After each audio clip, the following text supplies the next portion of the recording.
క్షేత్రదానం ఛానల్కు స్వాగతం. ఆధునిక మనస్కు హిందూమతం అనే మా సిరీస్లోని 5వ భాగానికి మీ అందరికీ స్వాగతం. మొదటి భాగంలో మనం ఒక శాశ్వతమైన ప్రశ్నపై ఆలోచించాము. దేవుడు ఉన్నాడా?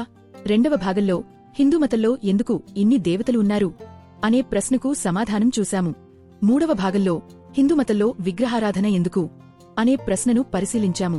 నాలుగవ భాగంలో దేవుడు ఎక్కడైనా ఉంటే దేవాలయాలకు ఎందుకు వెళ్ళాలి అనే ప్రశ్నను వివరించాము. మీరు ఈ భాగాలను చూడకపోతే వాటిని చూడటానికి వెబ్లింక్ వివరణ భాగంలో ఇవ్వబడింది. మనం తక్షణ సంతృప్తి యుగంలో జీవిస్తున్నాము. మీకు ఆహారం కావాలంటే 20 నిమిషాల్లో అది మీ ఇంటి ముందుకు వస్తుంది.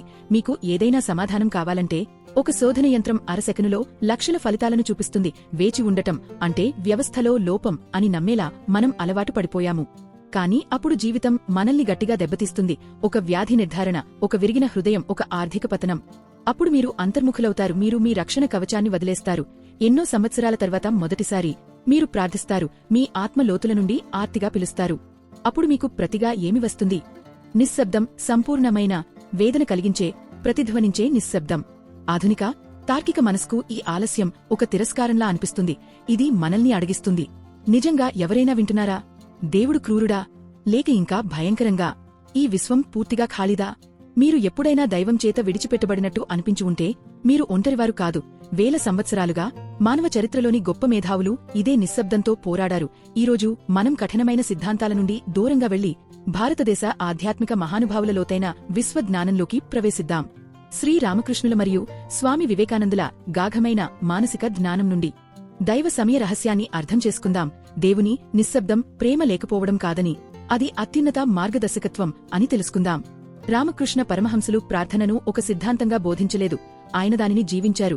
దివ్యమాత కోసం ఆయన అంతటి ఆర్తితో ప్రార్థించారు. ఆయన సమస్త సత్వం ఆ కోరికతో మండిపోయింది.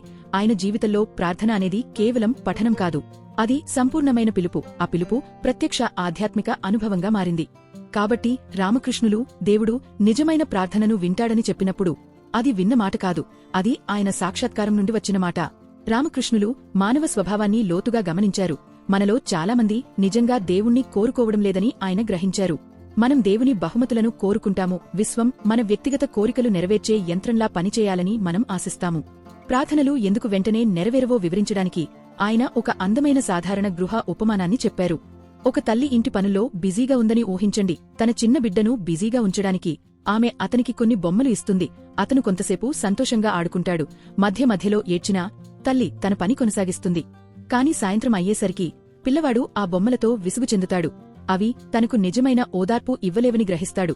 అతను వాటిని పక్కకు విసిరి తన హృదయం లోతుల నుండి ఒకే మాటతో కేక వేస్తాడు, అమ్మా! ఆ నిజమైన పిలుపు వినగానే తల్లి ఇక వంటగదిలో ఉండలేరు. ఆమె అన్ని వదిలేసి అతని దగ్గరకు పరుగెత్తి తన చేతుల్లోకి తీసుకుంటుంది. శ్రీ రామకృష్ణుల వాక్యం. ప్రజలు ధనం కోసం, భార్య కోసం, పిల్లల కోసం కుండల కొద్దీ కన్నీళ్లు కారుస్తారు. కాని దేవుని కోసం ఎవరు ఏడుస్తారు? ఆర్తి మరియు తపనతో నిండిన హృదయంతో ఆయనను పలవండి. ఆయన తప్పకుండా తనను తాను వెల్లడిస్తాడు. రామకృష్ణులు మనకు చెప్పేది ఏమిటంటే, మన ప్రార్థనలలో కనిపించే ఆలస్యం ఒక వడపోత కాలం. మనం విరిగిపోయిన బొమ్మ కోసం ఏడుస్తున్నామా? లేక ప్రపంచపు ఆకర్షణలను నిజంగా వదిలి దైవమూలాన్నే కోరుకునే స్థితికి వచ్చామా అని విశ్వం ఎదురుచూస్తోంది. ఒక రైతు వర్షం కోసం ప్రార్థిస్తాడు. కాని మేఘాలు నెమ్మదిగా చేరుతాయి. ఒక్కొక్కటిగా. రామకృష్ణులు అన్నారు, దేవుడు నిశ్శబ్దంగా పనిచేస్తాడు. సమయం సరైనప్పుడు వర్షం సమృద్ధిగా కురుస్తుంది. మీ జీవితం ఎండిపోయినట్టుగా అనిపించవచ్చు, కాని కృప మేఘాలు ఏర్పడుతున్నాయి. కాని మీరు నిజాయితీగా ఉంటే, మీరు లోతైన బాధలో ఉంటే, మీ ప్రార్థన సరైనదే అయినా సమాధానం రాకపోతే, దానికి మనం రామకృష్ణుల ప్రధాన శిష్యుడైన యోధ సన్యాసి స్వామి వివేకానందుని వైపు తిరుగుతాము. ఆయన శాస్త్రీయమైన ఆధునిక మనసుతో నేరుగా మాట్లాడారు.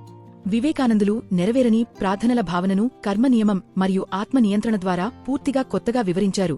మనకు ఏదైనా కావాలనిపించిన ప్రతిసారీ దేవుడు భౌతిక శాస్త్రం మరియు ప్రకృతి నియమాలను ఉల్లంఘిస్తాడని ఆశించడం వాస్తవాన్ని తప్పుగా అర్థం చేసుకోవడమే అని ఆయన అన్నారు. ప్రతి వ్యక్తిగత కోరిక కోసం విశ్వం తన స్వంత నియమాలను పక్కన పెడితే విశ్వం గందరగోళంలో కూలిపోతుంది.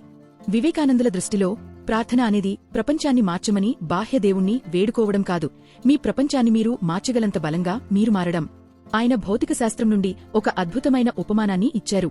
మానవ మనస్సును ఒక గరుకైన ఇనుప ముక్కగా ఊహించండి. ఆ ఇనుప ముక్క ఒక శక్తివంతమైన అయస్కాంతం యొక్క అద్భుత లక్షణాలను పొందాలనుకుంటే కేవలం కోరుకోవడం సరిపోదు. అయస్కాంతం తన శక్తిని మాయాజాలంలా ఇవ్వమని వేడుకోవడం కూడా సరిపోదు. ఆ ఇనుప ముక్కను బలమైన అయస్కాంతానికి సమీపంగా నిరంతరం ఉంచాలి. అది ఒక సరితూగే ప్రక్రియను అనుభవించాలి. మీ ప్రార్థనలోని ఆలస్యం వివేకానందులు అవసరమైన ఘర్షణ సమయం అని పిలిచినదే. అది మీ మనస్సులో చెదిరిపోయిన ఆలోచనలను విశ్వక్రమంతో మళ్లీ సరిపోల్చడానికి అవసరమైన ఆధ్యాత్మిక ఘర్షణ. మీరు మీ గొప్ప కోరికలను మోయగల మానసిక మరియు ఆధ్యాత్మిక సామర్థ్యాన్ని పొందకముందే విశ్వం వాటిని వెంటనే నెరవేర్చితే ఆ విజయమే మిమ్మల్ని నాశనం చేయవచ్చు. ఆలస్యం శిక్ష కాదు, అది మీ ఆధ్యాత్మిక బలాన్ని పెంచడానికి అవసరమైన సమయం. స్వామి వివేకానందుల వాక్యం. మీ వైఫల్యాలను మీరు పరిశీలించండి. అవి మీ స్వంత చర్యలు విధిగా మారినవే అని గ్రహించండి. ఎవరినీ నిందించకండి, దేవుణ్ణి కూడా నిందించకండి. లేచి నిలబడండి, మేల్కునండి, లక్ష్యం చేరేవరకు ఆగకండి. శ్రీ రామానుజాచార్యులు ప్రార్థనలోని ఆలస్యాన్ని సంపూర్ణ ప్రేమ మరియు శరణాగతి దృష్టితో చూశారు. ఆయన మనల్ని ఒక వైద్యుడిని చూడమని చెబుతారు.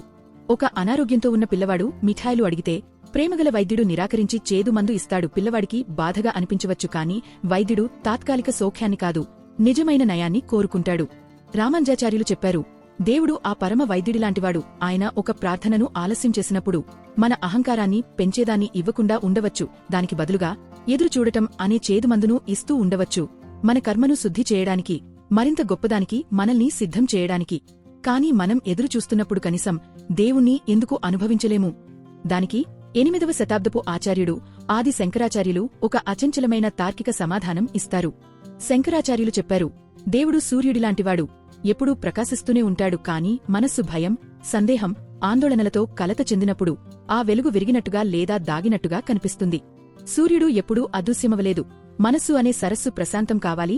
అంతే సహనం మరియు ధ్యానం ద్వారా మనలో ఇప్పటికే ఉన్న దివ్య సాన్నిధ్యం స్పష్టంగా ప్రతిబింబిస్తుంది. కాని ఎదురుచూడటం భరించలేనట్టుగా అనిపిస్తే, బాధ నిజంగా ఉంటే, మీరు వదిలేయాలని అనిపిస్తే. మహారాష్ట్రకు చెందిన 17వ శతాబ్దపు సంత్ తుకారాం పేదరికం, కరువు మరియు లోతైన వ్యక్తిగత నష్టాలను అనుభవించారు. ప్రార్థించి ప్రతిగా కేవలం నిశ్శబ్దం మాత్రమే వినిపించడం ఎంత బాధాకరమో ఆయనకు తెలుసు. అయినా ఆయన ఒక ధైర్యమైన పాఠం చెప్పారు. దేవుడు ఆలస్యం చేసినప్పుడు భయపడే భిక్షుకుడిలా వెళ్లిపోవద్దు. అప్పుదారుడి తలుపు వదలని దృఢమైన యునదాతలా ఉండండి. తుకారాం దృష్టిలో దైవ నిశ్శబ్దం తిరస్కారం కాదు, అది ఆర్తి యొక్క పరీక్ష. మనం మళ్లీలోక విక్షేపాలవైపు తిరుగుతామా, లేక దేవుడు తలుపు తెరిచే వరకు అచంచలమైన ప్రేమతో నిలబడతామా? సంత్ తుకారాం వాక్యం.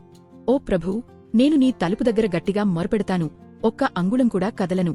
నీవు నీ ముఖాన్ని దాచవచ్చు, నీ కృపను ఆలస్యం చేయవచ్చు, కాని నీవు నిన్ను నాకే సమర్పించుకునే వరకు నేను ఇక్కడే కూర్చుంటాను.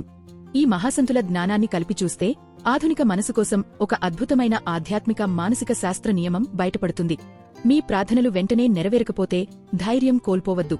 శ్రీ రామకృష్ణుల ప్రకారం విశ్వం మీ కోరికలను వడపోస్తోంది. మీ అత్యంత నిజమైన, అత్యంత ప్రామాణికమైన పిలుపు కోసం అది ఎదురుచూస్తోంది. స్వామి వివేకానందుల ప్రకారం అది మీ మనస్సు ఆధ్యాత్మిక బలాన్ని పెంచుకోవడానికి మరియు తన అంతర్గత నిర్మాణాన్ని మార్చుకోవడానికి అవసరమైన సమయం. రామానుజాచార్యుల ప్రకారం అది మీ ఆత్మను నయం చేయడానికి తాత్కాలిక మిఠాయిలను నిరాకరించే జ్ఞానవంతమైన వైద్యుడి చర్య. శంకరాచార్యుల ప్రకారం కృప ఇప్పటికే ఉంది. ఆలస్యం అనేది దాన్ని ప్రతిబింబించగలంత ప్రశాంతంగా మీ మనస్సు మారడానికి పట్టే సమయం మాత్రమే. సంత్ తుకారాం ప్రకారం అది భిక్ష అడగడం ఆపి మరింత బలంగా తలుపు తట్టి మీ ఆధ్యాత్మిక వారసత్వాన్ని స్వీకరించమనే దైవ ఆహ్వానం. దేవుని నిశ్శబ్దం ఎప్పుడూ తిరస్కారం కాదు, అది మార్పు కలిగించే అగ్ని, పరీక్ష. అది మిమ్మల్ని లోపలికి చూడమని బలవంతం చేస్తుంది, మీ పైపైన కోరికలను విడిచిపెట్టమని చెబుతుంది. సమాధానం చివరకు వచ్చినప్పుడు దాన్ని స్వీకరించడానికి మీరు నిజంగా సిద్ధంగా ఉండేంత లోతుగా ఎదగమని చేస్తుంది. ప్రాచీన భారతీయ జ్ఞానం యొక్క ఆధునిక ప్రాసంగికతపై ఈ ప్రయాణంలో మాతో చేరినందుకు ధన్యవాదాలు. ఈ సందేశం ఈరోజు మీ హృదయానికి శాంతి ఇచ్చి ఉంటే ఇష్ట సూచికను నొక్కండి, ఛానల్కు సభ్యత్వం పొందండి మరియు ప్రస్తుతం విశ్వ నిశ్శబ్దంతో పోరాడుతున్న ఎవరికైనా దీన్ని పంచండి. తదుపరిసారి వరకు వెతుకుతూ ఉండండి, ప్రయత్నిస్తూ ఉండండి మరియు గుర్తుంచుకోండి, మేఘాల వెనుక సూర్యుడు ఎప్పుడూ ప్రకాశిస్తూనే ఉంటాడు. నమస్తే.